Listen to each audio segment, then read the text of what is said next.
Molina and Kenshi gonna get it on, and Takada's gonna be Molina's child. No, you can't cuck Tanya. That's why he has the mask on, to cover his tarkat mouth. Oh my god, it was right in front of our faces the whole time. This is getting into weird territories. Chronica, more like chronic stupidity. Poor Snake, you're talking a lot of smack to the editor right now. I could just turn you into a gross PNG for the entire video, or at random times.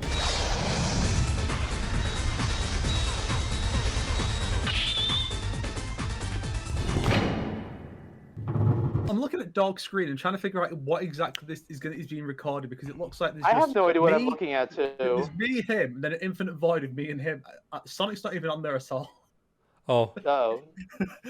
That's why. I'm here. I've appeared, guys. It's because Sonic left and came back, and for some reason Discord rearranges the boxes, so I had to move it. Please tell me you've been recording this whole time. I have. Yes, good. This is going in. So, welcome Be a very everyone. interesting beginning. Yes. Welcome All everyone right. to the new episode of the Combat Kings. As you can see, things are a little different this time. Unfortunately, Sonic couldn't make it. He turned into Green Screen Sub-Zero and fell into the Infinite Void. He couldn't make it. He's busy selfishly going on holiday to Italy with his family. What a loser. He's let you all down. He's let me and Dog down. It's disgusting.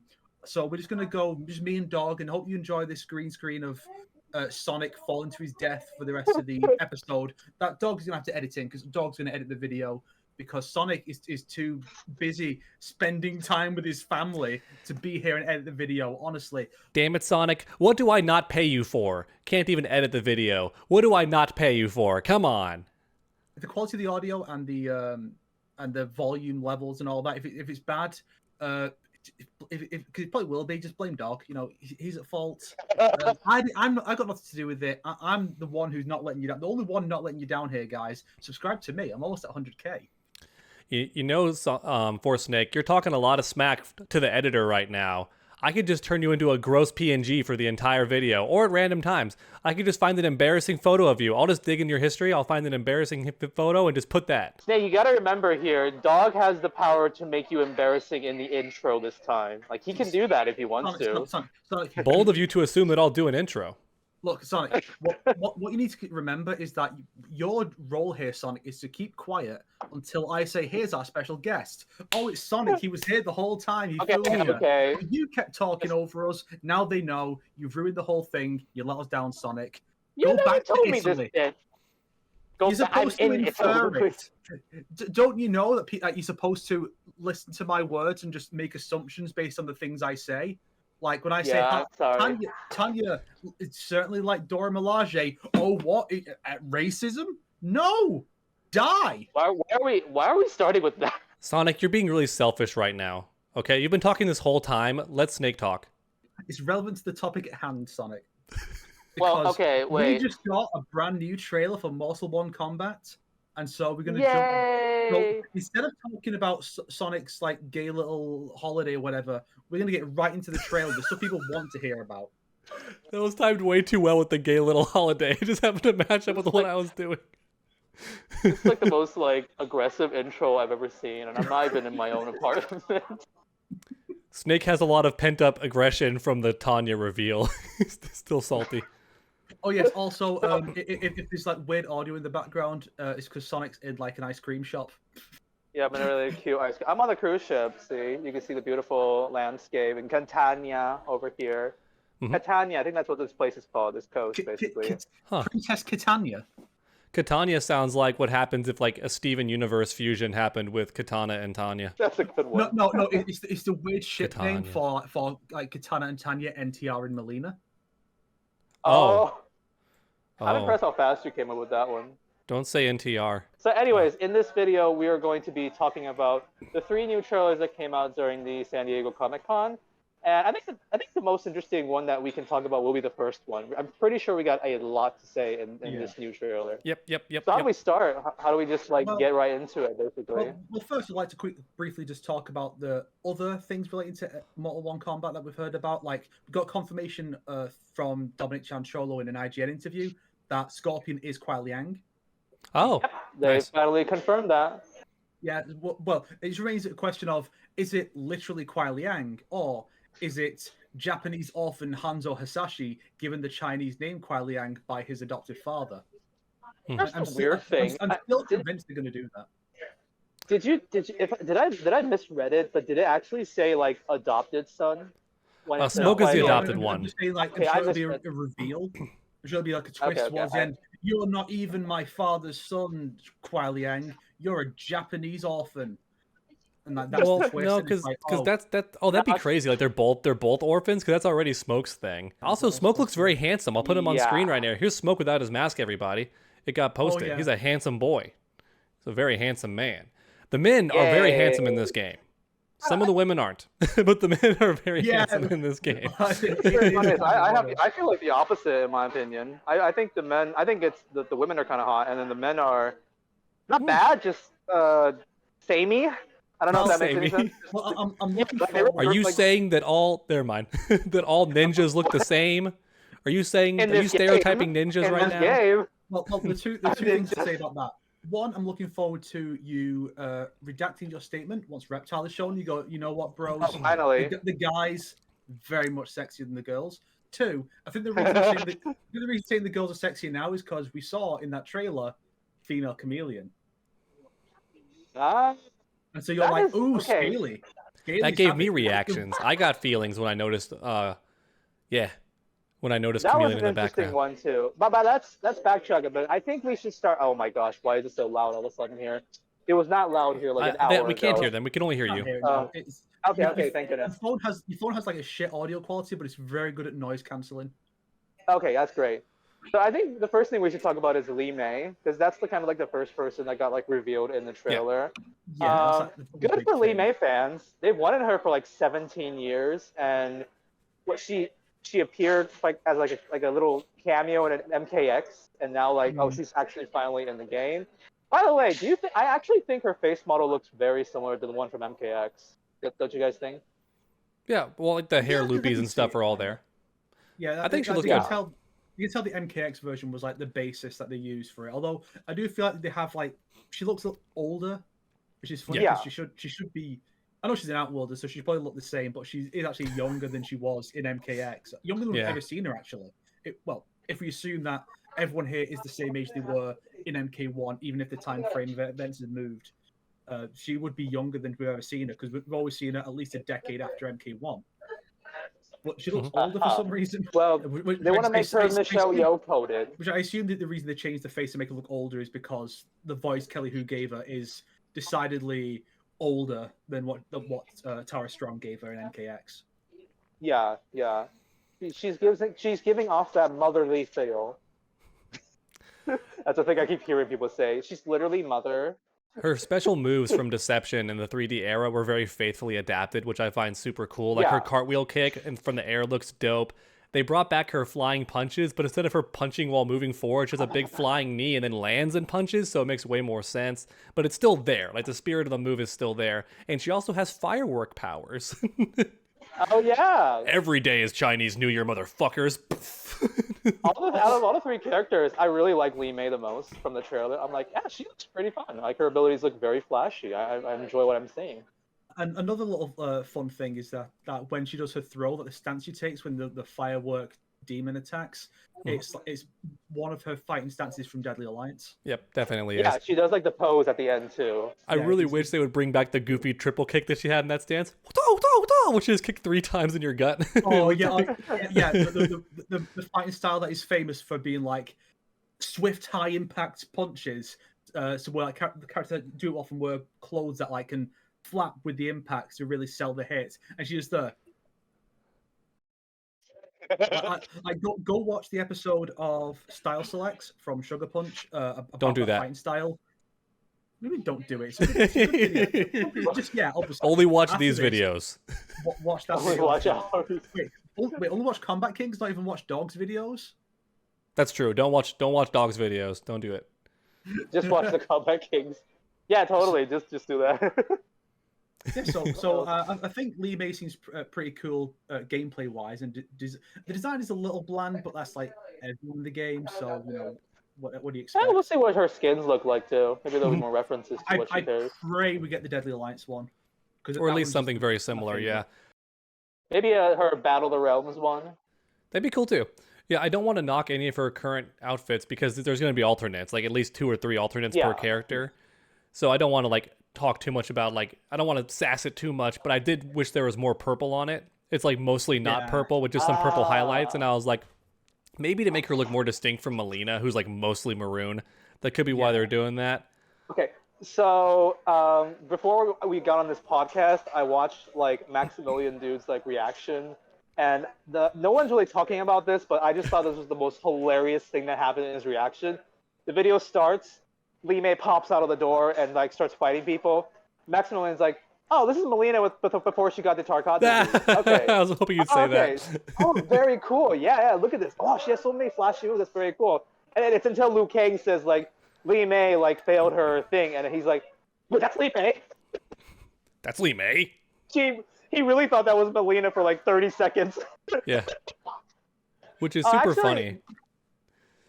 We can talk about a little bit of the lore that we've been given about her, because it actually almost all the characters that got revealed this time have a lot of different lore. Like Lee May is now like kind of the reverse of Shiva, the protector of Jared instead, which it's apparently Jared's canon event to die in every single universe. I was so upset.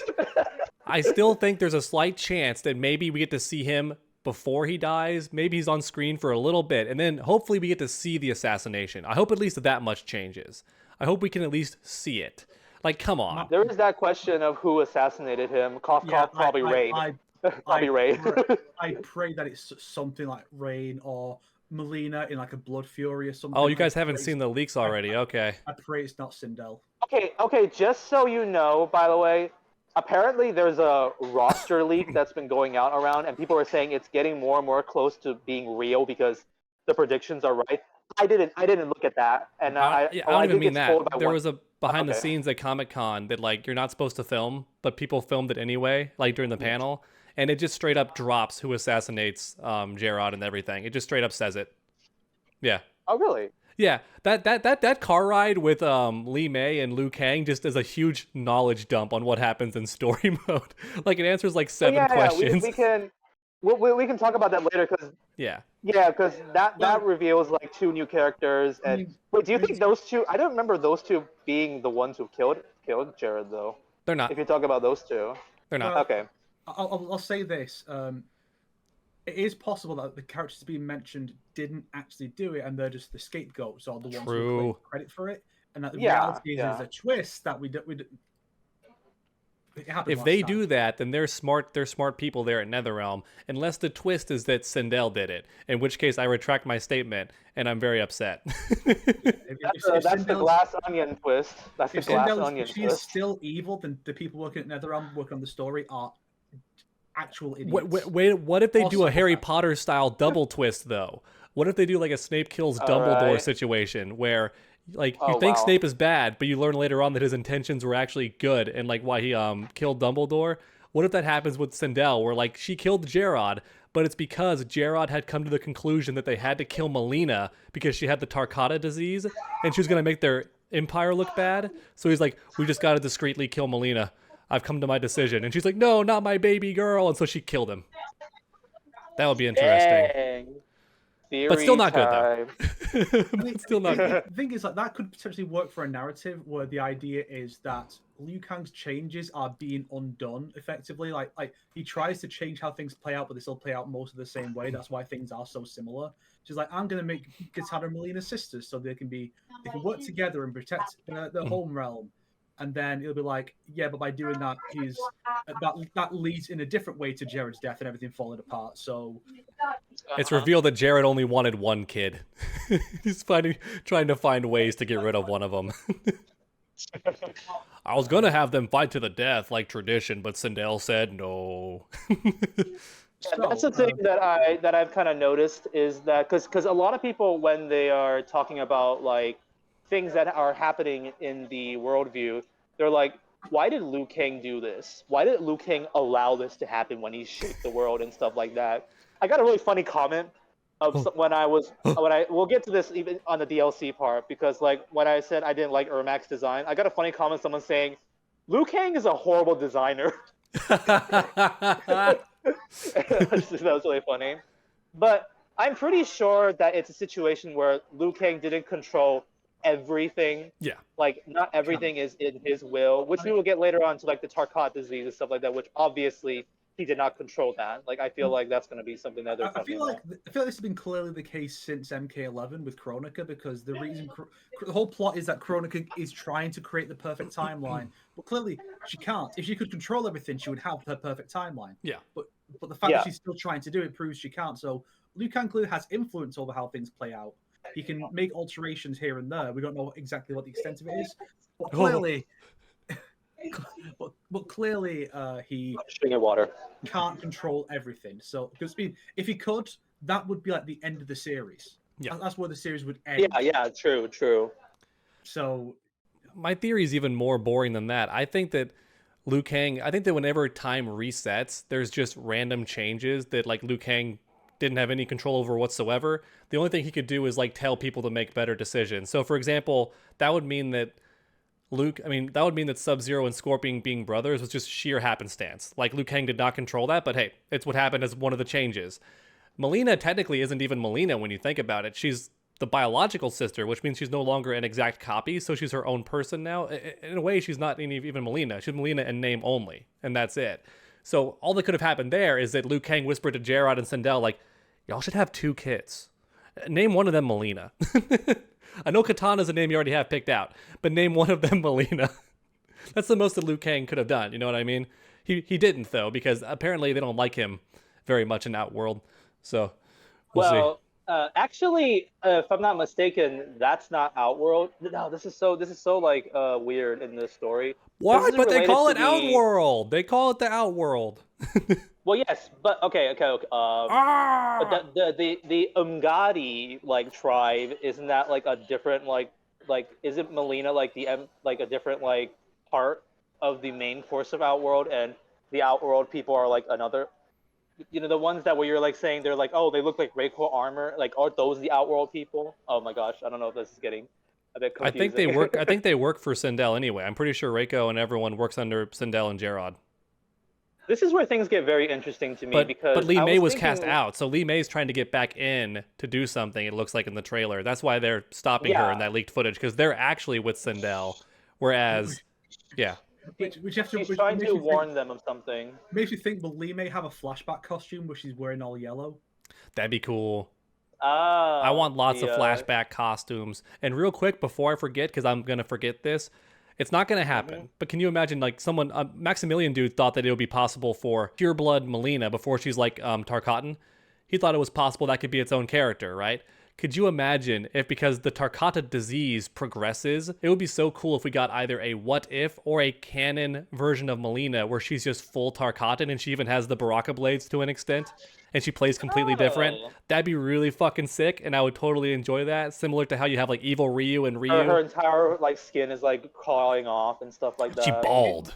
It would be wild. It would be wild if NetherRealm were like, we need to shut the Molina stands up. We'll give them 2 Molinas this time, and then they can never complain again. Oh, but no, then they gotta give us 3 in the next game. Because when Molina dies in this game, in the next one they'll go, oh, where's Molina? We need Molina, and we'll say, you had 2 of her last time. Shut the fuck up. We're doing something different this time. Hey, they did that with Sub-Zero and MK9. Sub-Zero fans ate good there. You know the meme that like everybody's Scorpion in Mortal Kombat? I want to do that same meme on Twitter, but I'll make it Molina, where it's like, man, the roster's looking really good for Mortal Kombat 1 so far. Molina, blue Molina, green Molina, yellow Molina. The roster's looking pretty good. I'm gonna mute my mic here. You guys keep talking. Wait, how do I? Oh shoot. He doesn't know. Does he know? I can't mute on this freaking thing. Okay, so I'm gonna leave, and you guys can keep talking. When I come back, we talk about Tanya. Hacha. Oh, I got you. Okay, well, I guess I'll talk about something that I think was cool. Baraka looks incredible. Like, they really did a great job with Baraka in Mortal Kombat 1. Like, his movement looks insane. His combos go on forever. And they're just getting really creative with his attacks in this game. Like, his stupid somersault bullshit looks so cool, where he just, like, flips and is still cutting you. I appreciate with his design that his ears are pointed again, and he's got, like, it's not like the full ridges like in Deception or the full 3D era, but it's like it's getting there because for the last few games they've gone for very classic MK2 Baraka, where it's very smooth. Yeah. But now they've gone Oh, for we're the talking about ridges. Baraka. So Okay. so it's like very 3D era in its style, which I'm glad to see come back. That's my preferred style for the Tarkats. I mean, they should use both. Honestly, they should use both. Baraka looks good. NPCs. Baraka looks like pretty like torn. Like they said, like they're really treating like Tarkatans are very different in this like iteration now. Like I actually feel kind of sad for Tarkatans now. Basically, like it's actually like a really sad lore for them. Basically now.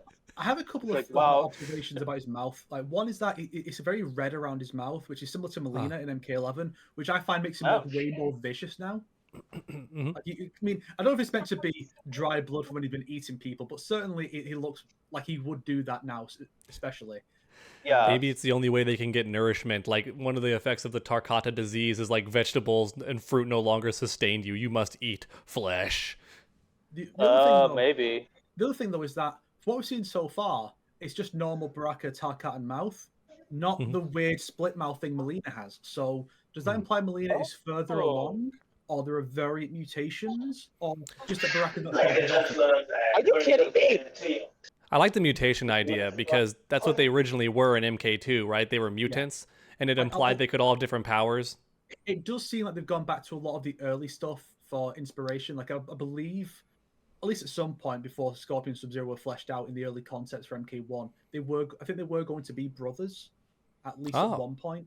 Interesting. So I think they are going back to a lot of those older ideas for inspiration. Maybe Raiden will be super arrogant like he was in MK1. I will show. Probably not based on his bio, but that would be fun. I hope we get like, nah, it's just wishful thinking because he doesn't look that way anymore. I just wanted one Christopher Lambert inspired skin, not literally him, because that's what we got in MK11. I just wanted like long-haired Raiden, like even like Deadly Alliance alternate skin. I wanted that. And I think we're never going to get that now because he's now canonically a dark-haired boy. We won't get the beautiful white long hair. I'm sure he'll get like a power up that puts him like on God level. Like, you know, like how Liu Kang Ultra got his power up instinct. He'll get that, and his hair will turn white, and he'll be like, "I'm Thunder." Guy, Oh my Raiden. gosh, can you imagine, Snake? So we already have a theory that Liu Kang gives lightning powers back to Raiden or something. That's already a theory floating around. Yeah. Can you yeah, imagine I've that heard he that starts before. off the story mode with his white hair, just like MK11 ended, but when he transfers the lightning power back to Raiden, like the white just leaves his hair because that's the Raiden part of him going away? That sounds kind of funny. That's not even unlikely. That may well happen. Check it out. He can turn You're off so the blonde. epic, dude. Taking out the blonde. Yeah, there's actually something kind of funny I wanted to mention about Baraka too. It's like in the trailer he talks about like, oh, we are like our flesh is falling off. We're becoming weaker. We're a really sad race of people. Our only salvation is death. And he starts showcasing these like super badass like moves and just like all this stuff. Listen, there's no better fighting force than depression. It's the strongest fighting force you can have. We talked about this yesterday when we're having all those troubles trying to record and whatnot. I was definitely talking to Dog about this. How it's like Baraka's now a merchant. Yeah, there's like some leak that he's a merchant. And it's like in the old timelines, it would make perfect sense because like Baraka is this guy's a merchant. Why is he so tough? Because he's a merchant in Outworld. These roving packs of Tarkatans just wandering the wastes. So he has to be able to defend himself. And now it's like, is it like he's a merchant and he's got badass by fighting Tarkat's people off? And that's why he's so badass. But then eventually he got sloppy and got bit. Yep. I'm looking forward to seeing Baraka before he became a Tarkatan now. Like how he would look like. It'll be so uncomfortable. It'll be like, what the heck am I looking at? Human Baraka's cursed. It's gonna be Kato with an eye, basically. It's gonna be human Baraka. Hopefully they would get Richard DeVizio to do the likeness because that'd be really sweet and sick. But, I get what that means. Yeah. I guarantee it's gonna be one of those where the model exists in the game, but we never get to use it. Just like those Osh-Tech disguises from MK11 that Liu Kang and Kung Lao have. You can't use that. Oh, it wouldn't mesh with the Tarkatan moveset. I don't give a fuck. I want to use it. There'll be human teeth to bite. It's funny you mentioned that, Snake, because For Honor is adding a character who's literally the Aztec-inspired warriors. So he looks like very similar to Kotal Khan, but just a regular human, has the same weapons and everything. And I was like, oh, so they get Kotal Khan, but Mortal Kombat 1 fans don't get Kotal Khan. Not even as a cameo. If he's in a cameo, he better have a wheelchair. He better. Just in one shot, I want to see an Oshtek in the background in a wheelchair. Just one.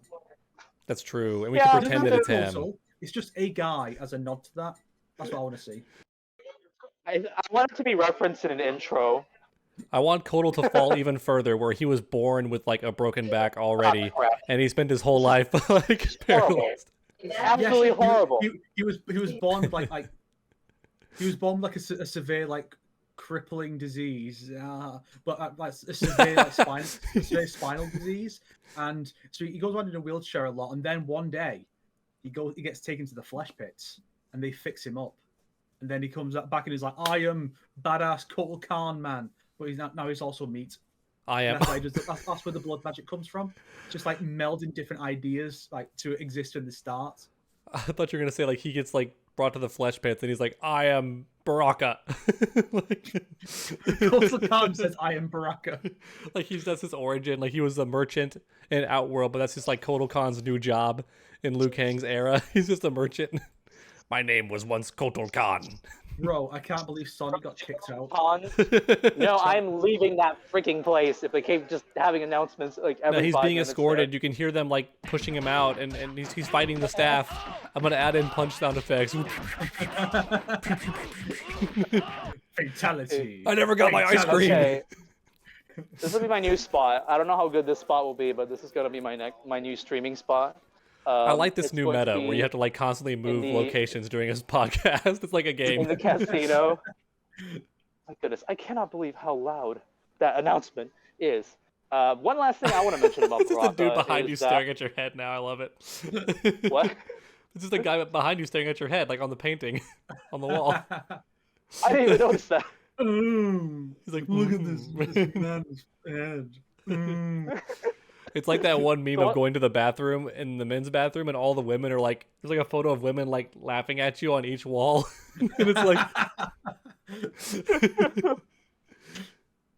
So one last thing I want to mention about Baraka is I'll be honest, his moves look so slick. Like those, like the stabby stab stuff, just like it looks really fun. Just like seeing those animations being done. Mm-hmm. I think it's because like MK1 they really up like the effects. Even if it's like, you know, oh, he's using a blade, but we got to add like some orange like slash effects on it to make it even look more cool and stuff like that. And it does make it like seem pretty cool. I enjoy seeing like Baraka's moves in this game. It was also that Baraka's bio refers to him as like the leader of the tarkatan. So the people infected with tarkat are called tarkatans. Did not change that. Yeah, it's not a race this time. It's like we all got these disease. That's sort of what it's being known now this time. It's basically a colony of lepers in essence. Yeah, basically. Lepers who get better at fighting as they as the disease progresses. I've not played the game myself, but I'm getting like Horizon Zero Dawn kind of vibes somehow from like the stage. Oh. I was actually watching Horizon Zero Dawn yesterday because there's a VR game that came out like 4 months or so ago, and it's actually really good in the sense that like during cutscenes when they're talking to you, you can just reach out towards an NPC and they react in a way that's so real. Like in the middle of like people talking, you can just try to touch Aloy's face and she goes, "What the frick?" Her eyes get all big and she goes, what the fuck? She like, leans back and her eyes get wide and she kind of goes like, what the fuck? Actually, you know, that's pretty cool. I'm not entirely sure this is a tarkatan stage because there's a tarkatan in the background, but there's also just like a merchant guy who's got like body paint that's kind of Osh-techy. Well, maybe they're selling to the Tarkatans because like we implied, maybe being Tarkatan doesn't actually make you a severely aggressive person all the time. That could just be Baraka being a badass due to like his background or something. I prefer the idea that it makes you a better fighter and more aggressive because that's how the virus like spreads itself. That's more interesting to me. So the interesting thing in the lore, in the bio it says in Baraka is all the other Tarkatans are kind of like desperate and they kind of lost hope. And it was Baraka who's trying to like rally them up to be like, don't give up hope. Let's like fight through this or something like that. If I'm not mistaken. They're really playing up the savior of the Tarkatans that they started to bring in with MK11. Wait, he's tatted up. He has a tattoo on his right arm. He does. He's got a whole sleeve. Yes. Mm-hmm. Nice. A lot of characters have tattoos in this game. Like people have Scorpion. noticed. Yeah. Did Lee May have one or someone else? I remember someone else also had one too. Chameleon has a tattoo, but it's invisible. Lee May, haha. Lee May does actually. If you try to notice, she has a tattoo too. So She there does? might be Yeah, some Okay. theming. I probably like the symbol of that faction she's a part of. So Tanya's probably got one too. The Umgadi. Well, there's another one. Geez, Mortal Kombat being a bad influence on today's youth, promoting tattoos and degeneracy. What's next? Drug abuse? So the name Umgadi, it's someone said yesterday where that word comes from. It's from a certain it's Zulu, I think, for guardian. Oh, Cool. So I was actually about to ask you, Snake, about this. Like, Yeah, is there any 'cause- old game that actually uses this? no, this is brand new. But like clearly Okay. the inspiration it's clearly from the Dora Milaje from Black Panther. There is It's it does feel it- like that. Yeah, it a does. clan of female warriors, and like the fact that Tanya leads them and she's a black woman also helps. And they've swapped out the Egyptian theme in her style for very African, and then they've gone with Yeah, an I African noticed word. that too. And Yeah. also Tanya, instead of going with her like Kobujutsu or the Naginata, and she's now got like a multi-section staff, which is still a pole. Yeah. it can do more than just that, though. I think it transforms into several weapons, but I may have to rewatch it. Either it was only one segment every now and then. It definitely splits apart, but I think there's moments It where it looks turns really into a sick. different weapon It does entirely. look really sick. And I was like, what the heck? And she seems to have some god essence ability, too, which is also really cool. Like, she summons, like, spirits behind her and stuff. Is the No, casino not safe? Can't hear it. Can't hear it. You're good. It's so quiet. Guys, I did it. I found the perfect spot. Thank you, sir. Thank you for judgmentally looking at me. He's just very interested in what you're talking about. Hell yeah. He There's a couldn't watch the screenshot. trailer. He can't watch the trailer from where he is. He I has don't to- know if anybody heard me or just chose to ignore me, but I wanted to mention something before we moved on to Tanya, and then y'all heard Tanya and just started talking about it. So, Hey, it's Snake's fault. Snake started the Tanya stuff. I'm just saying. hey, no placing blame. No placing blame. So here's the thing about that I wanted to mention that someone in Discord brought up. I'll put his name on screen as a shout out, but he brought up a theory that he had. If you watch this trailer, there's a part when like Tanya leans in to comfort Molina, right? Like, are you feeling okay? And at that table, right next to Molina is Rain, and he does a little like he does one of those where he like looks over and goes, "Nope." I sort of don't know. noticed that, yeah. And people Rain's are all now like, using that to assume that maybe Rain's the one that initially poisoned her, which would not be out of character because he did that exact same thing in MKX with the talisman, with the amulet, right? He's like, I have Oh, her that's use it to right. intentionally weaken her so I can become the leader. So it could be that he's intentionally trying to replace Molina with somebody else. Maybe he was told by a certain somebody that he'll get to be the one in line if he goes along with all this stuff, you know, like he'll be the one like who's prince or something, you know. There's something very interesting in my opinion. So, I think like okay, Rain, whether or not he's gonna be like a little rat boy, little traitor boy, is up to debate still. Probably he's still gonna be that. But I think it's very obvious that Tanya is not gonna be a betrayer this time. I think they're definitely making her like a much more of a good guy. And I think the big reason why they're doing that, you guys read Tanya's lore too, right? I didn't read any of the lores yet, but go ahead. Oh, you didn't? Okay. No. So the TLDR is essentially Tanya is like, oh, she's like one of the best in her guard. She's yada yada yada. But the very interesting thing at the very end is it talks about how like in order to be an Umgadi, you must like swear to peer tree, like something religious related, and chastity. But the issue is she has feelings for Molina. So if this is found out, she would be executed. That's what it says in her lore. Yeah, I had a feeling the NetherRealm would make a change like that because people are really trying to ship Tanya and Molina because they do have that kind of relationship in MKX. It's implied, but they're also intentionally forgetting that Tanya's also a backstabbing, horrible person. So it's actually a very toxic relationship to be with her. So they're trying to make her a good person like, now, so she's a positive representation of the LGBT. Pretty sure that's why they decided to make Tanya like straight up like a good guy this time. So that way, you know, people won't say that like, oh, is Tanya gonna betray her? Which she did, by the way, in MKX. I'm so tired of you thirsty commenters forgetting that she was with Rain. She wanted to betray Molina also in MKX. It's straight up said. But oh, really? I didn't really. Which part is it in the story or is it like behind? Did Rain say like he worked? Rain says Okay, that like okay. it was his idea. Rain like gives Molina some credit for the idea, but then he goes, "It was my genius to weaken her little by little." I think the idea is that like they're thinking in advance that when Molina takes over and they have a free Edenia, Molina's just not the person to rule it. Like she's just not in the right state of mind, so they're just gonna they're gonna use her and then kill her is like the idea. So Yeah. that's what it actually is. Yeah. I don't think it's stated outright. I think it's but the fact that Rain speaks openly about it while Tanya is still there implies that she's in on it. I'll have to rewatch it, but I'm Probably, pretty sure he yeah. does straight up say that, like, because they blame her first, and he goes, "No, it was my idea." But yeah, also her idea. Here's the more, I guess it's controversial to say this, but like, what do you think of her design now compared to before? Because she got changed quite a lot in comparison to like what she looked before. I think it's pretty weak. I feel like it's. I prefer all of her prior designs except MK4 because MK4 was like very basic. It was like Yeah, that one's basically pretty just basic. katana Yeah. recolor. So this one has a bit more going on, but I prefer the Deception and MKX versions a lot more. I think part of it is the face. Like I think if she had the white eyes, it would help, but without that, she really has no real physical identifiers. Her eyes glow yellow in a certain move, and I don't know what that move is, but you see her be like, and then she will like glow yellow eyes, but then she just gets hit. So it's like I don't know what that move is, but she never gets to use it before. She just like poses and then gets hit. So it's like, okay, what is that move? I mean, yeah, but she does glow yellow eyes there. But Maybe yeah, there's a skin that'll make her eyes be white or something. I don't. As it stands, I feel like she doesn't really look all that much like Tanya. It's just the most basic. She's dark skinned. She wears yellow and black, and that's kind of it. I feel like the loss of the Egyptian vibe was a real shame. I mean, maybe they went for this because Jackie's not in this game, and because Jackie had somewhat similar outfits to this in MK11, but now she can't wear those outfits. So now it has to be someone else. Like, let's have Tanya do it.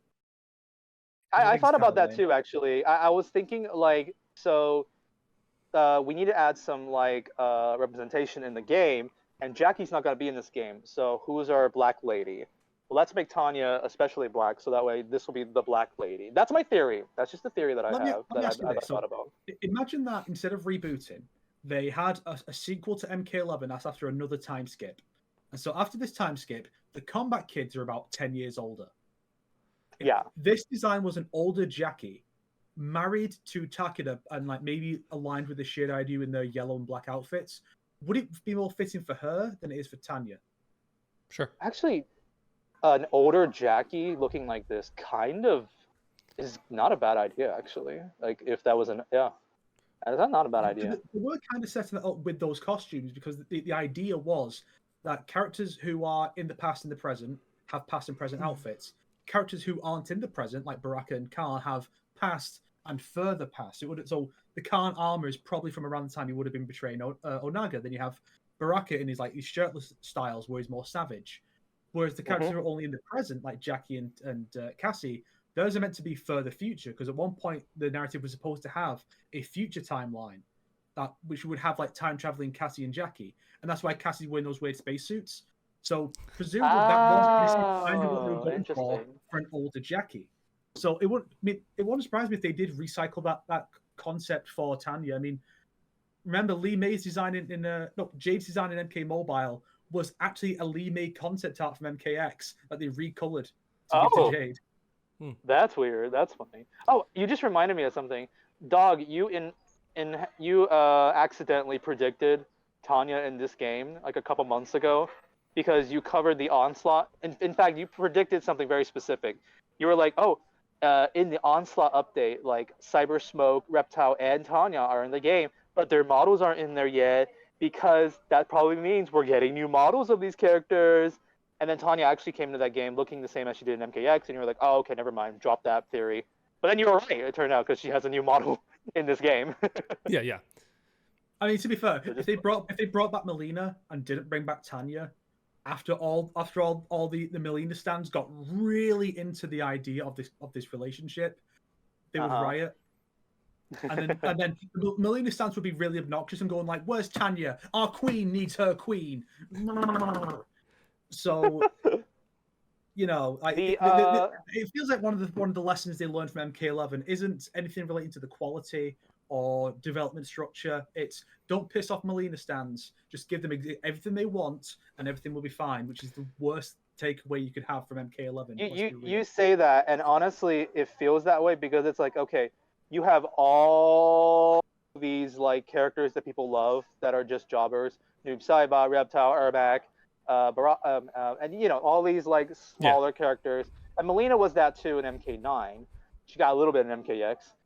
So in this game, they're really putting Molina in the forefront. In the very first trailer, she's like, oh, very important character. Even in the second trailer, she talks about how she's going to be like the Empress and all that kind of stuff. It really feels like out of all like the smaller characters, they're like, okay, we're going to increase Molina's lore in this game just for certain people or something. It does feel a little bit like that. But she's definitely going to be the villain for the first half, like in MKX. We can tell this because Rain is her ally, and who is Rain an enemy of? The Lin Kuei. So in the early game, it's going to be the Lin Kuei going to be fighting Rain, and then they'll report to Liu Kang and be like, "There's something going on with Outworld, something's up," and that will lead to a conflict with Molina. But then she'll be defeated, and it'll give way to the true antagonist.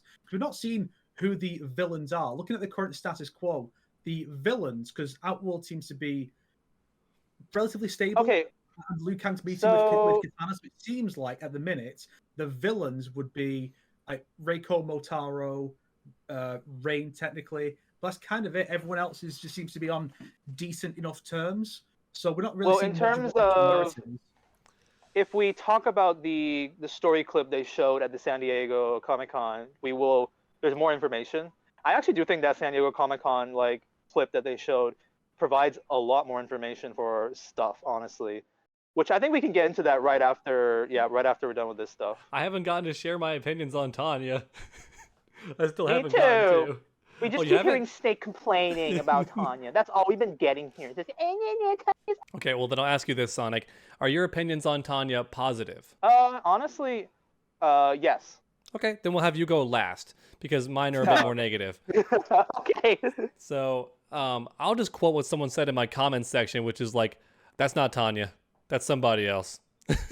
And I was like, they call her Tanya, and he's like, "I know, but that's just not Tanya." And I think there's a bit of a golden rule when designing a character or redesigning a character, which is you can't stray too far, right? Yeah. And I think the issue people are having is that it's just too different. But that being said, there could definitely be a more classic looking outfit where she looks more like how we think Tanya used to look in past games, and that could totally be an option. If they don't do that, that'd be a little bit crazy just because her new look is so drastically different that at that point you're almost obligated to have like a traditional looking costume just to like satiate the fans, right? But she's still not the worst. Ermac holds that title as worst redesign so far.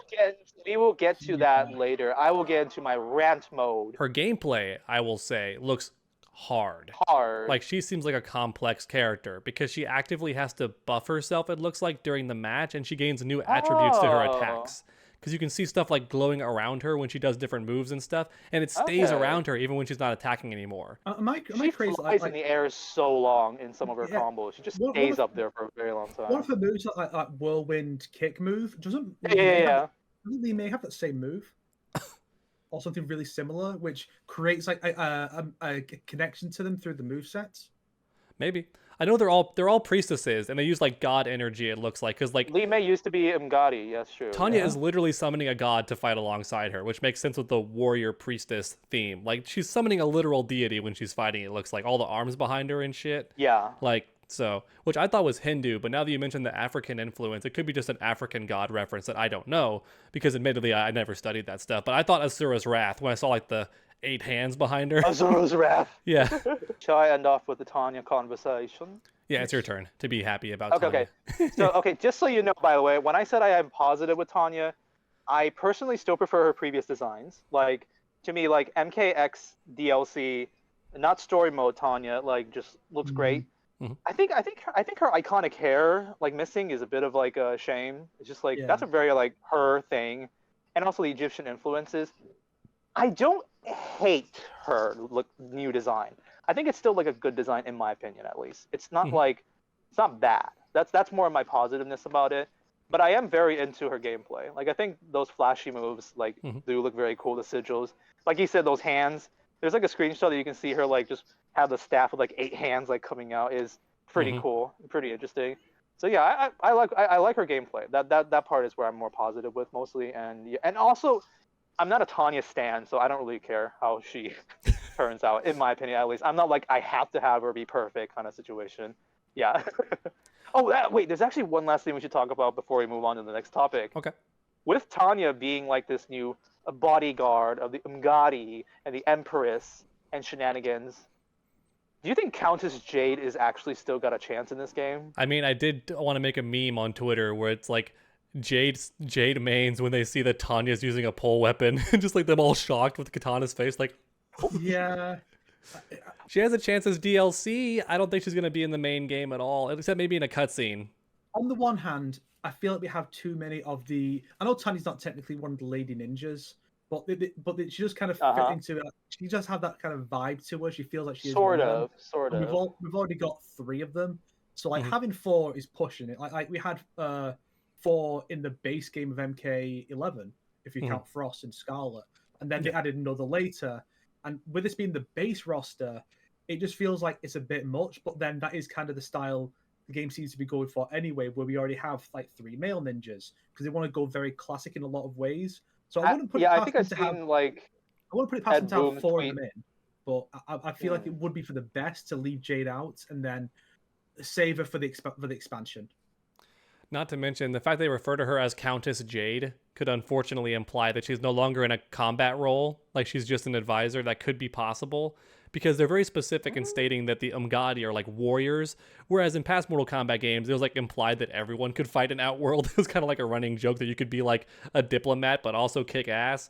It could be that Jade's just a diplomat. There is also the potential that Jade, because the way it's been set up is like Tanya is very Jade-like now. She's the loyal companion to Molina, so they could be trying to play up the Jade-Tanya rivalry from Deception as like a big thing in this game. So Jade could show up, and then when Katana and Molina go to war, those 2 are going to fight as well, which is kind of unfortunate. Like that both of them have like a black lady as the like polearm wielding companion. The 2 seem kind of a bit too similar now.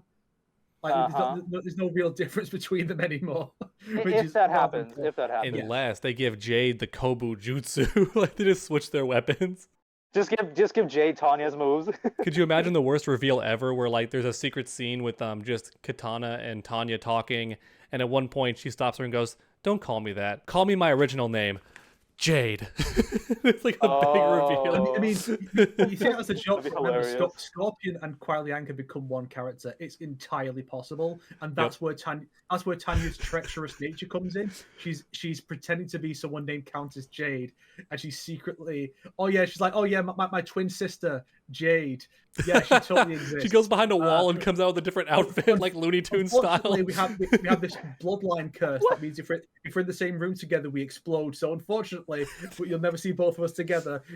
But I'll leave now so she can come in. So then she just hear like ruffling of clothes, and then you see like a shoe flying past. She's like, shit, pulls it back behind the pillar, and then Jade walks out. Hey guys, how's it going? Oh, I just saw Tanya in the background. And just to fully realize this fan fiction that we've created, don't forget that Outworld has magic, so she wouldn't even have to pull that nonsense. She could probably just use an actual spell, like a shadow clone jutsu, that just makes a duplicate of her. And as long as she's an honest person most of the time, nobody would be any the wiser. She could just do that. So they're both in the same spot sometimes. So it's just a clone. I figured the entire plot out right. Think about this. So in this trailer, there was a bonus character in this trailer that we noticed. Yes. People talk about this. People talk about this maybe even more than Tanya, honestly, or definitely more than Baraka. More than Baraka, probably. Yeah, Tanya is a big topic nowadays. I noticed. So accompanying Tanya, we see in all yellow, female Chameleon. It's definitely her. No, it is because the outfit is 1-to-1 the outfit from Armageddon. Once that full body shot came out, there was no longer any doubt. I was already pretty sure it was her, because even with the upper body shot where she's behind Tanya, she has all the extra lines in the middle, which is very Chameleon. Then she had the double armbands on each side, which is very Chameleon.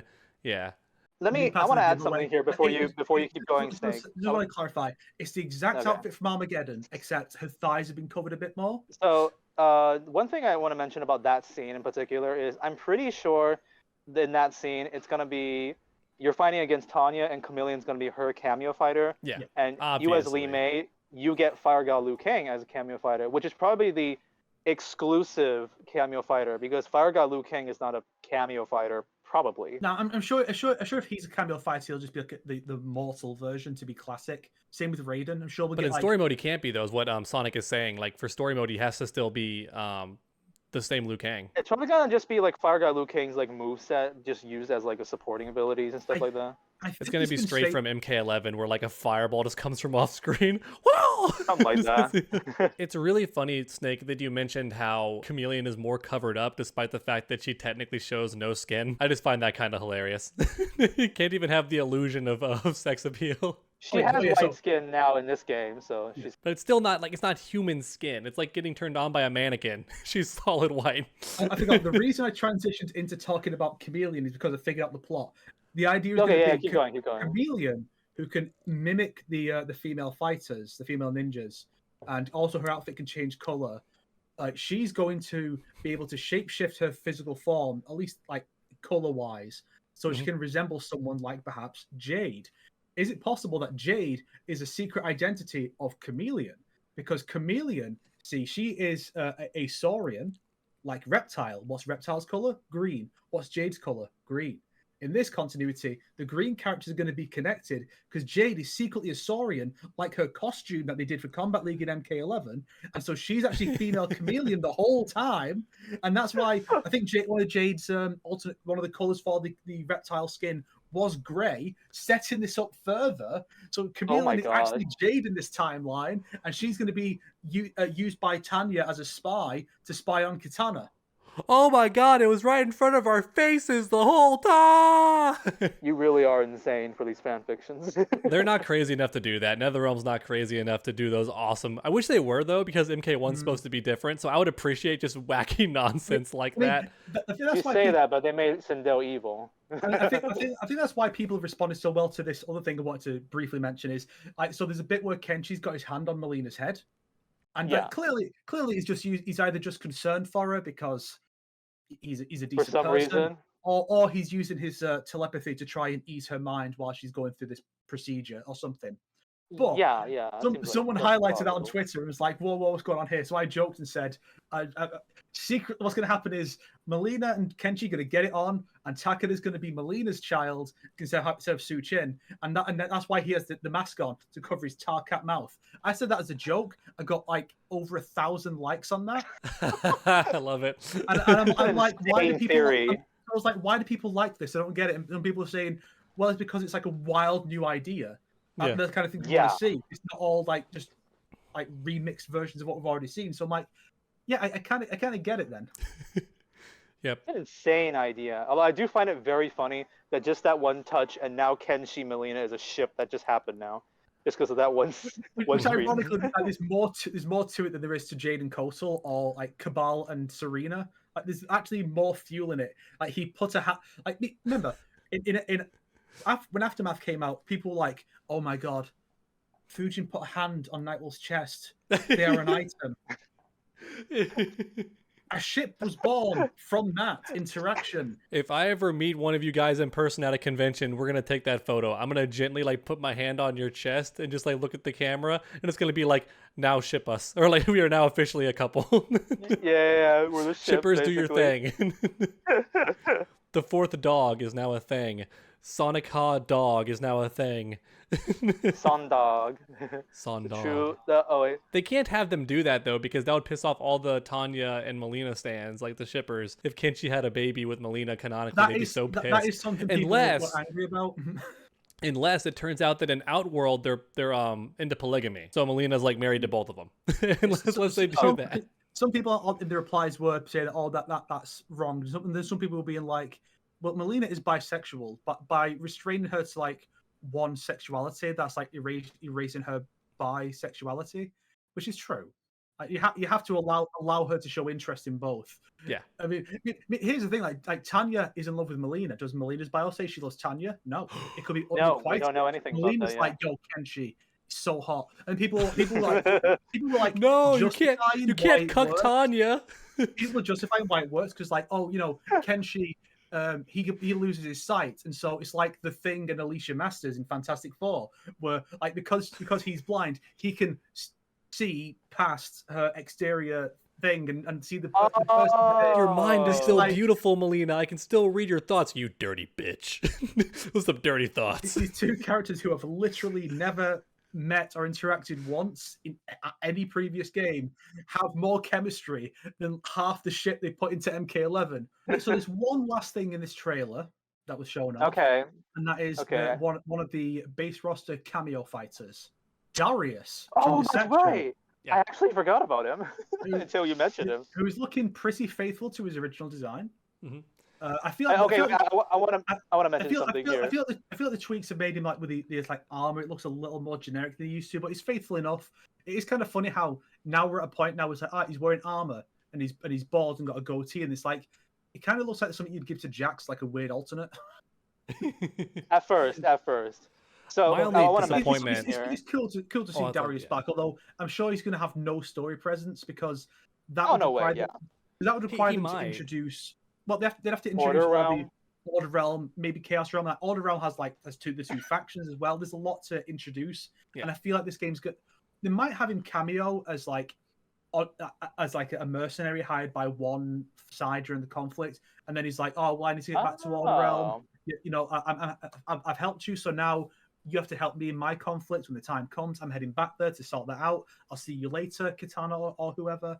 And that'll be See it. you in MK2, something Yeah, like that. There's not going to Well, be any substantial narrative role for him yet. Yeah, I think he may have some dialogue, and that's about it. Because this game, I hope, has Havoc, and if it does, there's Yeah. definitely room for them to talk in a cutscene somehow. Even if it's something as simple as like Order Realm scum, Chaos Betrayer, or something. Yeah. You know.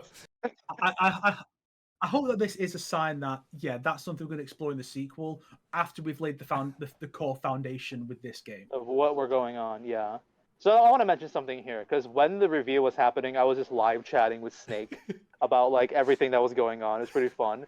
Was that One fucking thing Darius? that Snake, We're just like in the middle of chatting. yeah.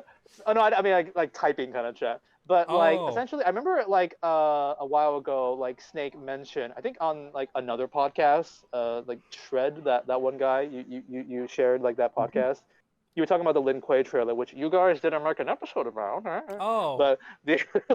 But like in that trailer, Yeah. you kind Oh of shit! mentioned Yeah.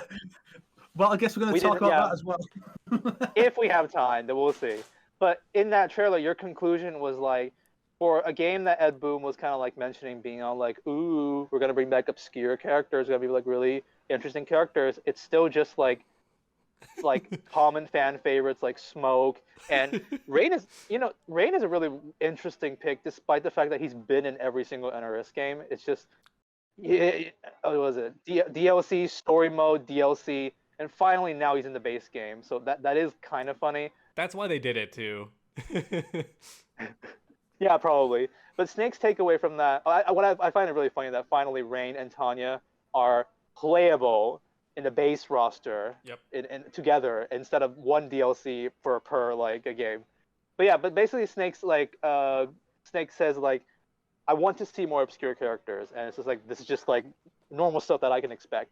So finally this trailer drops, and I was telling him like, oh look, it's Lee May. Isn't that kind of obscure finally? Oh, it's Reiko, Motaro, and Snake's like, no, they were in the comics.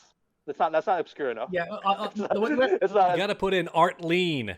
You gotta put in Art Lean before we respect anybody here. It was only Darius that you got, Yeah. and also Chameleon. These two were the only ones that got you like, whoa. You gotta put in one of Serena's sisters to be obscure. You gotta like go into They'll be in characters the, that are only in one they'll be game. in the movie Cage Match, so they're gonna be there. The way I look at it is, if the character was in the NetherRealm era, be it in the games or in the comics, whether they were playable or not, if they were in that era, they're not obscure, because like the modern fan base has been exposed to these characters in some form.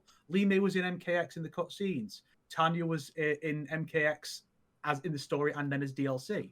Motaro, that's up. Yeah. Moltaro had an appearance in the story of MK9, very little, but he was there. Reiko was a major character in the comics. Then people are always requesting Lee May and Havoc and Ashra. They're not obscure picks. Darius so far is the only obscure pick, even with the DLC. And Chameleon. Yeah, those two are the only ones because nothing's been done with them since 2006. Other than Chameleon cameoed as a card for Reptile in MK Mobile. Therefore, that's all we've got. If you want to get really obscure, Snake, let's bring in the red Reptile character that Sonic talked about. Okay. Yeah, who's like, we gotta bring in that boy. Well, I mean, I like the characters they've chosen, though, and I wanted to add something about Darius because it's a gameplay thing. Yeah. It was cool to see Darius, but it's unfortunate that I think all we saw was the tag throw. One throw. So we didn't even get to see, like, him do one of his iconic moves. It was just, like, literally a throw animation, which isn't even a Darius throw, because Darius had one of the most infamous throws in the series where he, like, bounced you off the ground and got a free combo for it. Let me add one thing about Darius. I really hope they return his really funny fatality where he just takes your body parts and rearranges them on you. Yeah. So silly. Just like, and it's so fast too. Yeah. Fun. Oh yeah, and he steps back and goes, And then like he kicks you or something, right? Doesn't he? Like he admires his art. Just lets you go over or something. Yeah. That's hilarious. So what's the last thing you want to say, Dog? They also got to bring back his like ridiculous alternate where he's got like the orange gi pants and the big old afro. I wanted to mention one more thing about the cameos because we saw Goro finally do something as a cameo besides just the punch walk. Yeah. We finally saw a new thing. And after rewatching the trailer, I'm a bit concerned after rewatching the trailer. At first I was like, well, the stomp is back, but we just see it into combo. So it's possible that the stomp is just a physical attack. It's no longer unblockable. But no. Later on in the trailer, he stomps again, and the opponent sure as fuck is holding block, and they get stomped on. And I was like, are you telling me that I now have an anywhere I want to unblockable that doesn't even have my character do an animation to set it up?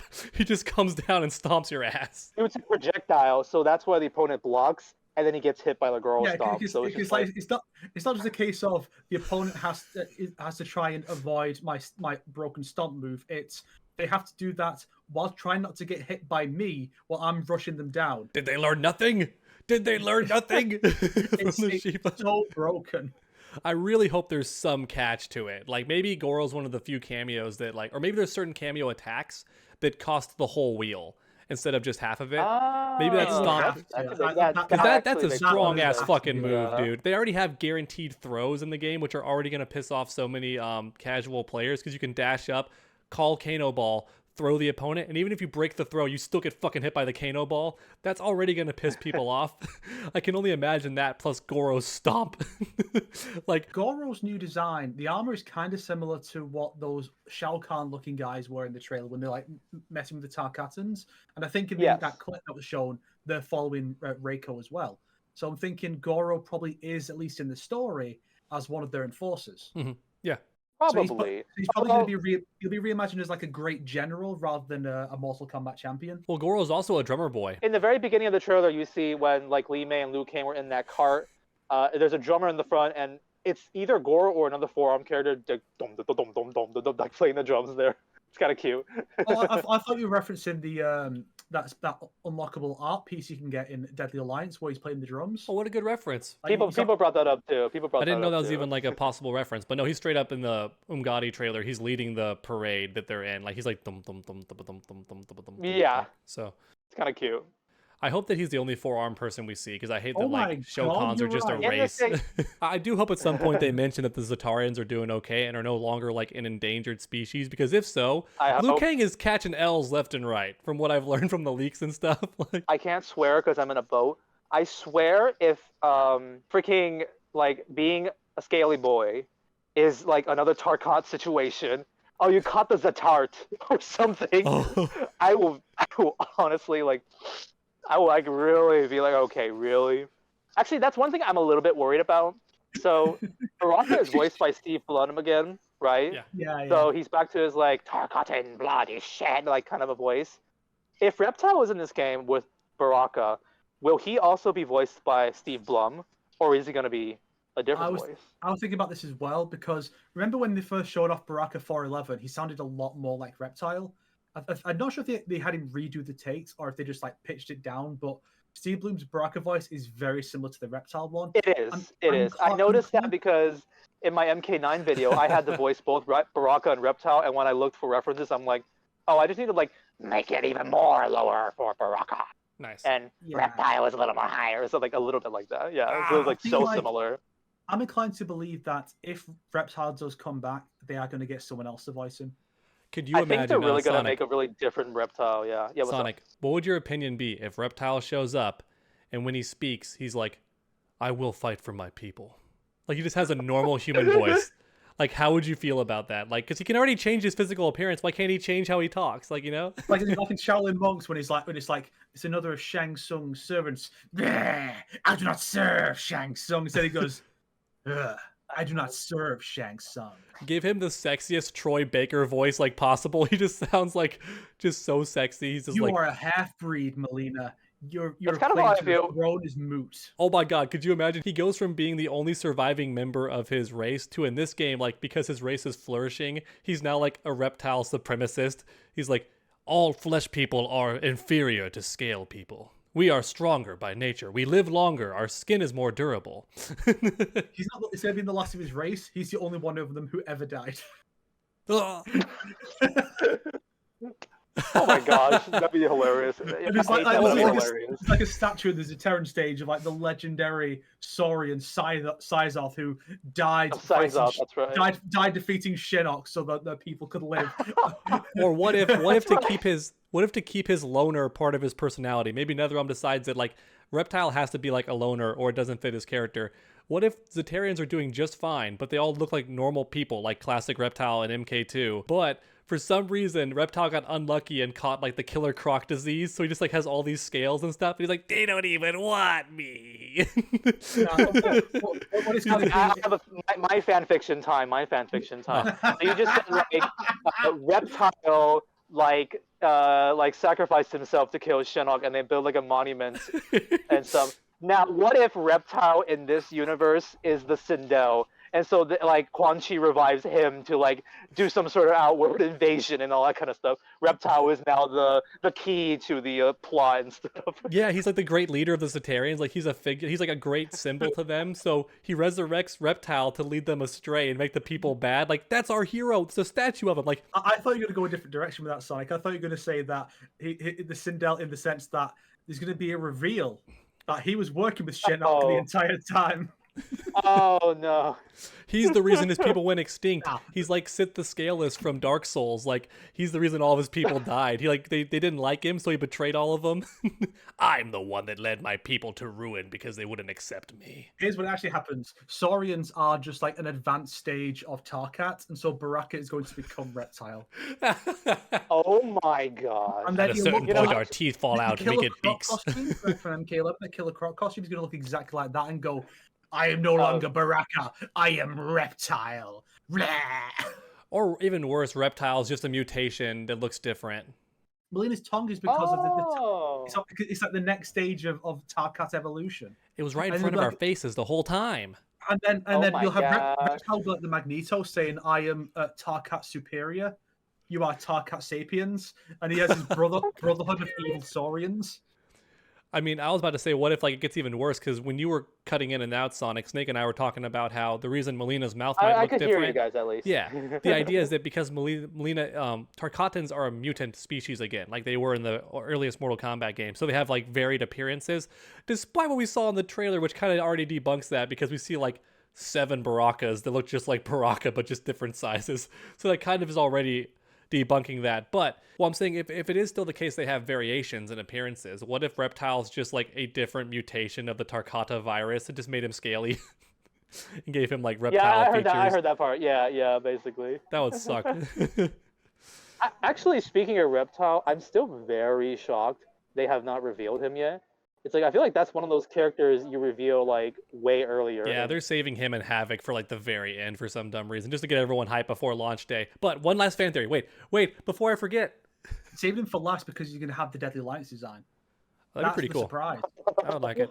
Okay, here's my last fan theory, okay? Okay. They're working on a vaccine clearly in the trailer, right? They stick Baraka to get a sample. They're trying. What if the vaccine cures Tarkatan, but like it mutates into a different virus and that turns you into a reptile? Oh my gosh. Like they use it on some random guy. He's like, I volunteer, and they stick him and he's like, it worked. I'm no longer. He just becomes wait, it's like, Reptile it worked. instead. Sizoth, it worked, didn't it? He's called Sizoth. Why are you guys freaking out? Looks in the mirror. Ah! Sees himself. Why are you guys freaking out? Ah! Just so you guys know, by the way, I estimated that I could record for 3 hours. We're already halfway there with our Umgadi trip. Okay. Why don't we talk about that story clip, because it's kind of related to parts of what happened in the trailer too. Essentially, it happens when in the trailer when Li Mei like kicks the door out and starts fighting all those soldiers. Big lore reveals, like Liu Kang goes to like Li Mei and asks for like her help with the Umgadi because General Shao is starting a mutiny because of Shang Tsung. I believe that's what he says. Yep. A coup. Yeah, basically. And yeah, so like she's going there for help, and they get ambushed by Reiko and Motaro. So well, ambushed. They kind of politely walk up, but yeah, I get you. Well, no. The soldiers ambush them, but Reiko and Motaro is like. Yeah, they just like casually walk up, like, "Hey, turn around. Hey, that's an Earth Realmer. Fuck them." So here's where I have to ask for the theory here. Who's Khan this time? Like, who is? There is no Khan. Or there's no like Empress. There's no like ruler. No. Oh, Sindel's the Empress, but there is no Khan because they don't use that title. So do you think so? Would you think Sindel is the ruler of this like outworld? It's confirmed that she's still on the throne. Molina is the heir to the throne, but Sindel's still alive and on the throne. I mean, she's even in the background of the stage, isn't she? So yeah, but they removed her in the new stuff. Like they very carefully removed her in the new Umgadi trailer. Yeah, like, those thrones are empty now. They caught their mistake. I reckon probably 2 trailers from now, we're probably going to see the Sindel and General Shao trailer. That's going to tell us what the deal is there. Oh, the King's trailer. That'd be cool, like the Rulers trailer. Like, you didn't expect these two to show up, did you? And it's like, yeah, we expected it. They were mentioned in Rain's bio before you removed it. They were mentioned in that clip before that wasn't all to be shown. They were in early footage before you removed it. They were in Katana's intros. The whole time, guys. They're also literally they're on the website still. If you read it in French, it still mentions Sindel by name. If you view Katana's bio. So Reiko and Motaro, I think both of these weren't too unexpected for people to like want them to be in the game. Motaro, I 100% like guaranteed when Ed was like, impossible characters to play as for cameo fighters. Yeah. Okay, Motaro is a cameo fighter then. I'm sure Motaro will be cameo, which honestly at this point is as good as we're going to get. Well, that and story present, which is so honestly as far as what we're realistically going to get from Motaro, this is the best it's going to get. And he's already doing better because he got to kill somebody this time. That's right. He got to rip off MK9, some he technically got no bodies on screen. Like, he just got killed, and that was it. Yeah. Reiko looks pretty decent from the very crappy footage we got to see, from what I've seen. I just hate his voice. Yeah. I told my friend about the voice, and he was like, damn it. He sounds like Matthew, the voice of Liu Kang. He sounds like Fujin. Where I said, like, in the past games, it was a bit too common, I understand, for the men to have, like, very macho, deep voices, because they did. Like, every man was like, I talk like this, or I talk like this. But now we've done the opposite, where in the NetherRealm games, all the men have, like, higher-pitched voices, except for, like, Sub-Zero and Scorpion.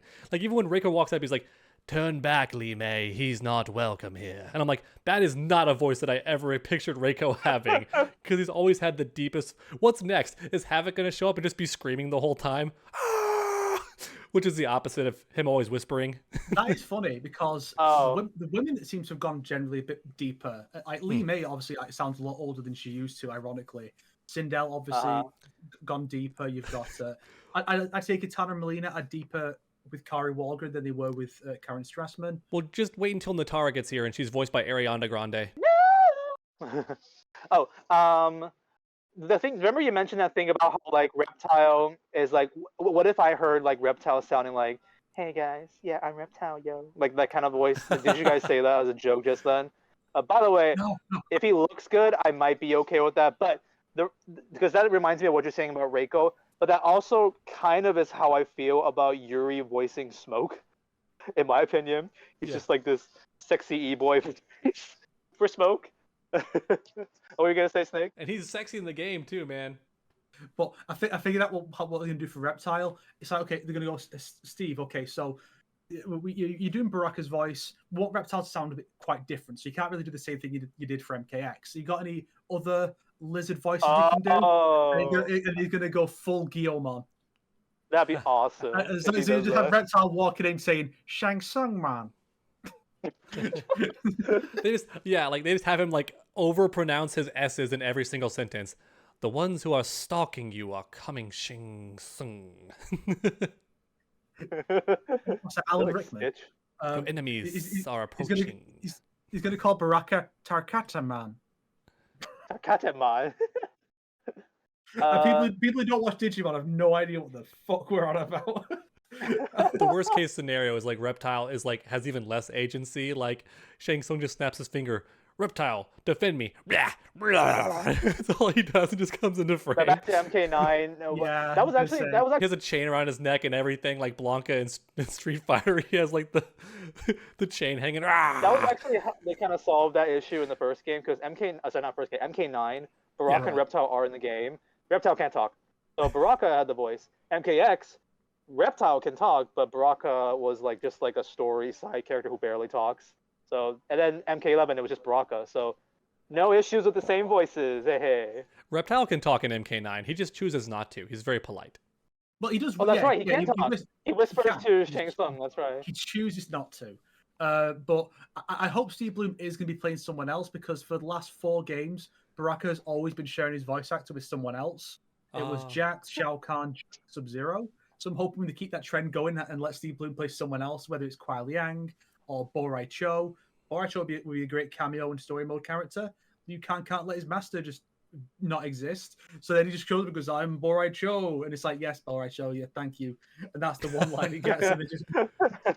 Thank you. I'm Bo Rai Cho. I like to eat and drink. The camera just pans through the Wuxi Academy and you just see in the background, in like a river. In the background, that's it. Throw it up and that's all Bo Rai Cho gets. Could you imagine it's like canon? Because in the gameplay, when you play Bo Rai Cho in the 3D games and also in even MKX, he's casually farting. Not even as an attack, but like if he just stands there idling, you're like little like him just squeaking out farts. So it's like implied that he just perpetually has gas like all the time. Could you imagine that's like done as like a funny joke during one cutscene? Like they're trying to have a serious conversation and Bo Rai Cho's being quiet like and trying to be like, respectful. But just every now and then you just hear like a farting sound in the background. And he's like, don't mind me. They just keep talking. I feel like what they would do is they would maybe have it for like a retro fatality, but otherwise I feel like the puking and vomiting, retro puking and fatality. farting is probably going to go because people will cry if it's in there. So What else is there in that clip? I think that's about all because they didn't show Reiko's moves. I mean, there's like clips of him fighting, but it's just like I think we have to see gameplay before we can really talk about Reiko, which I do find that to be kind of funny that they revealed Reiko like that. It's just like, oh, the super hype trailer with Lee May and all that kind of shenanigans. Here's a story clip, Reiko. The crowd got pretty hyped though. They went, whoa, when they saw like both of them. Actually, no, they were more hyped for Motaro because when they saw the 4 leg, oh, and then when it turns to the front, oh. It's Gangster's Paradise theme. Could you imagine if NetherRealm were just bullshitting? Imagine they were bullshitting and Motaro is going to be in the game. He's going to be the sub boss. The recent NetherRealm games, infamously during their cutscenes, for some reason only show like choreographed fighting for the most part until Aftermath, when they finally started using magic. But before that, they were only doing like physical attacks. Like despite Shao Kahn and Kotal Kahn having literal magic powers, they never used any of them in their fights in the cutscenes. I hope the Motaro. It's a macho fight. Yeah, I hope that at some point in the cutscenes, at least, Motaro uses his laser tail and also turns invisible because he can fucking do that, like teleports. I want him to do both of those things. I want the first person who attacks him to fire a projectile at him and have it bounce back at them. Oh, is that a thing? Oh shit! Yeah, in MP3, projectiles are just reflected them back at you. Oh, because of his metal chest thing. Gotcha. Like his little metal like tummy. It goes bink and just bounces it. Gotcha. Okay. I think so. So like, yeah, that was like his gimmick in that game. I guess because he couldn't stomp like the Shokan could. So that's his gimmick, I guess. Just like projectiles don't work, which means like half your kit for a bunch of those characters you just lose. That is the thing. Is if Motaro's going to have an active role in the narrative, someone has to defeat him late in the narrative, and if he's not fightable, then it has to be cutscene only. So unless they bring back QTEs or something, there'll be no gameplay for him. So it's just going to be he'll be fighting alongside Reiko in like the gameplay fight, and then when you beat him, like Liu Kang will jump in and go and just beat him up. and that'll be Perhaps the end my of theory. Motaro. My theory is Just beat the brakes off Motaro. already like, oh, Motaro came back, and his legs are broken. My theory is if you defeat the main character in the story mode, their cameo fighter will be defeated too. Literally, she's just gone. Yep. MQ9 was funny when it did it because they were like, okay, well, you can't fight him. It has to be in a cutscene only, and it's like the most important death in the entire game. It sets up the Sindel stuff, so it's like Motaro, you don't even get to fight yourself. Raiden just kills him in the background, and, it's And like it also most sets up important. Cassie Cage. It is one of the most important deaths in the NetherRealm timeline because if he had killed Johnny Cage, we might not have gotten Cassie, and she's the God Destroyer who beats Shinnok. I just thought, so Molina, you beat her as Striker right before Raiden kills Motaro, which implies that Ermac's just lying unconscious in the subway. And Molina, Kintaro disappears somewhere. Molina wakes up, and then Molina's like, "What's going on?" And she runs over to the other bridge and goes, "Oh shit, Motaro died. I should take his body back." True. And this is potentially in the time span. Actually, it's probably around the time Ermac is being defeated and Cabal is being taken. No, it hasn't. I just found out later something. than that, doesn't it? So between Cabal being taken and Cabal escaping with the portal, between that time, Molina wakes up and gets Motaro's body, brings some guys over, and goes, "Let's get out of here." Okay, Snake, even more crazy. After Molina gets shocked by Raiden, then Raiden flies over to defeat Motaro. Then they turn their head. Is Molina still there? No. I forgot if she's still there or not. think But so. either way, Kintaro shows up, and then after they defeat Kintaro, that's probably when Molina's already gone. Yeah, actually. Something like that, basically. It's after that Ermac shows up to toss Striker into the subway. That's still one of my favorite Ermac moments because he doesn't even turn around to throw him. He just goes and strikes a pose behind me. And just holds it. Slowly walking up to him. Yeah. I spy with my little eye a bitch boy and just lifts him up. Oh. Weak little human. What the? Dog. I need to correct you on something. It's we spy with our little eye. All right, so that's the Reiko clip that we've got now. There's another clip, but it's so small that I think we can just. There's only one point in it that we can just slightly talk about. I don't even think you can find the clip online, but essentially what happens in that clip from a tweet that I read is it's an extended clip of Smoke. Yep. In the Lin Kuei trailer where Smoke, Scorpion, Sub-Zero are talking, doing something, and then suddenly Smoke gets ambushed by a person with wings. Well, we hear screaming and someone's above him, so it's implied that they're flying, right? Because you hear screaming and someone, you're yeah, it's yeah. Oh, in that case, that's much more confirmation of who that wing, because there's only two candidates. That's why I made the joke, I can put it on screen, but I'm going to post a meme on Twitter, and, it's got Smoke levitating, and he's like, oh boy, I sure hope a sexy vampire lady doesn't attack me. That would suck. Oh, that's what the meme is about. Yeah. I thought it was a random funny image to go with the pun. I didn't realize. I was making fun of how, he's going to get attacked off screen by Nitara. You want to know something horrible? The first thing I did when I thought about that scream you just mentioned, I wasn't thinking about Nitara from the old games. I was thinking about that stupid thing she does in 2021 when she screams before she attacks Kung Lao. And then dies. They're going to take some inspiration from that movie, I'm sure. I really hope that she actually lands a hit on Smoke and he doesn't do the exact same thing. He just flips on her back and then she flies into a fucking column and gets knocked out or some shit. I'll be so mad. I guarantee you that, as unfortunate as this is going to be, because I think Nitara's lore is very interesting, they're going to change her up a ton. Oh, yeah. I have a feeling. I hope she's not just a jobber. I hope she's not the new Baraka. No, please. I just feel like they are going to do that, honestly. Really cool gameplay-wise for Nitara. They should do this, right, where you make it that she has some moves where she'll drink your blood. Mm-hmm. And the idea is that the amount she drinks, she has a gauge to fill. Yeah. And the more moves you do in a combo before it, the more blood she drinks. So if you just go right for it, it's a little bit. But if you get a 5-hit combo and cap it off with blah, then she gets even more blood. And then when it's filled, she can do a bunch of moves, or she can just generally use it to use a bunch of blood moves. Oh, so sort of like when her blood is full, her wings show up.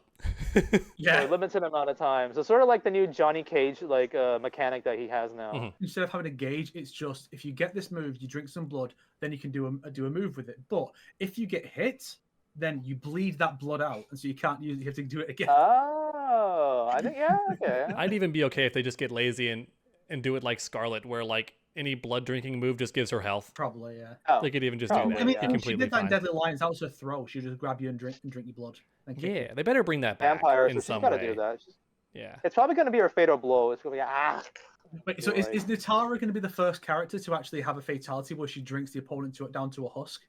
Because I thought Scarlet should have had that at some point, but will Nitara do that? That's too hard to animate in the new engine and stuff. They could definitely do it if they just showed only a face, like close up for, like, oh, and their face gets all like drained, like how when Shang Tsung takes her soul. They could totally do that. Oh, that's right. Yes, you have like this draining tech for both Shang Tsung and for Nitara, and then Nitara like slams them into the ground and they're like a bunch of dust.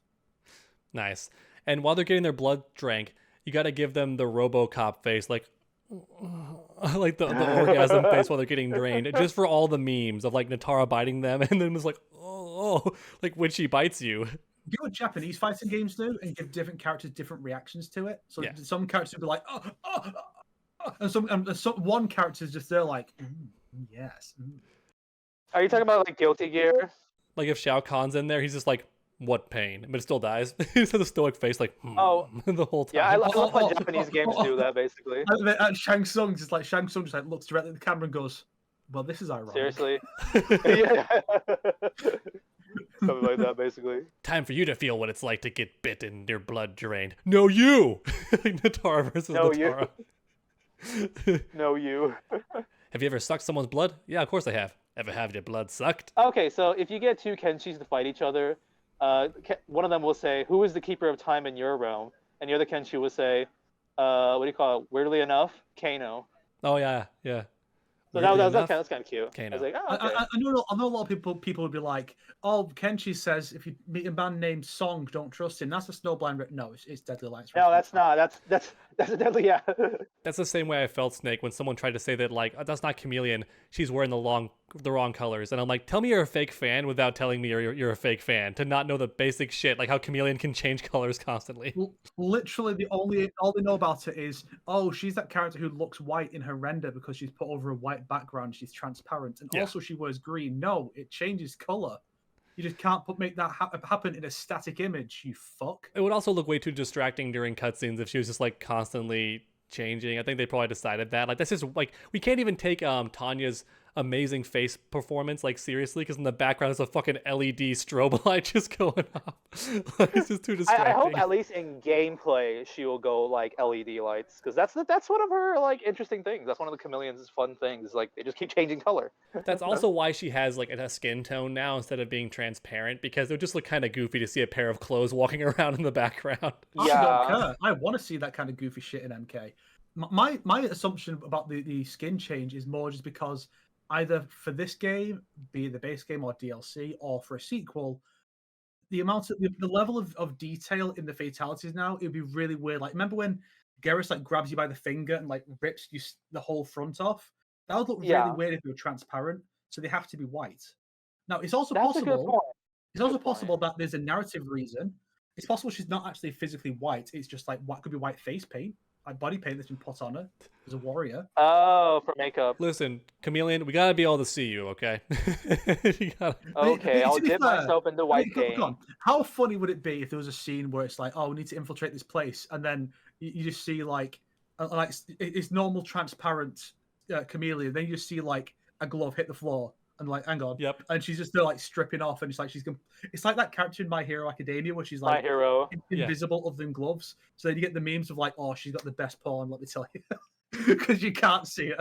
If I was working at NetherRealm, if I was the keys to the kingdom, right, I would totally do a fun fan service where like she's stripping and right at the last second she turns invisible before you see anything inappropriate, but until then it's like her actually stripping, but then just right at the perfect frame she turns invisible to not show anything too inappropriate. But that's just what the fans want. Like, I'm not a bad person for wanting to give the fans what they want, all right? You don't need to justify yourself by... We can make it even by giving Liu Kang a Geralt bathing scene. That way it's even, okay? Liu Kang's bathing. Thank you, Umgadi, for inviting me to your bathhouse for fan service. I mean, for relaxation. Chameleon's actually bathing in the background too. You just can't see her, but she's also bathing. Yeah, Chameleon. Now, basically, Chameleon and Reptile are everywhere. Is going to be the meme now. A Roman style bathhouse could be a fun stage to have. You just have a bunch of people like in the background, like bathing and watching, and then the stage fatalities. You just shove the head in the water and just drown them. Mm-hmm. I I just realized and in the something background, too, you people guys. start clapping or something. Yep. Street Fighter Yeah. style. I just realized something, guys. Canonically, Chameleon would have a tough time actually using that invisibility to infiltrate because she'd have to close her eyes to be completely invisible because they're always glowing. Oh, she has like. So she's only fully invisible when she's blind. Like she'd have to like get an idea of the land and whoop, and then just like walk in the dark, like not see anything for like 10 steps and open her eyes and peek again. Well, you say that, but male Chameleon could probably pull it off because he's got Ermax powers, so he's probably got telepathy. I really hope they explain why Liu Kang can't just teleport to Sindel.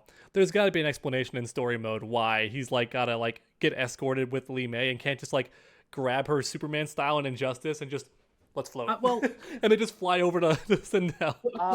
Yeah, he did that. It's like MP11 when it's like Garrus really should be able to just teleport directly into the Dragon Grotto like Kronika can.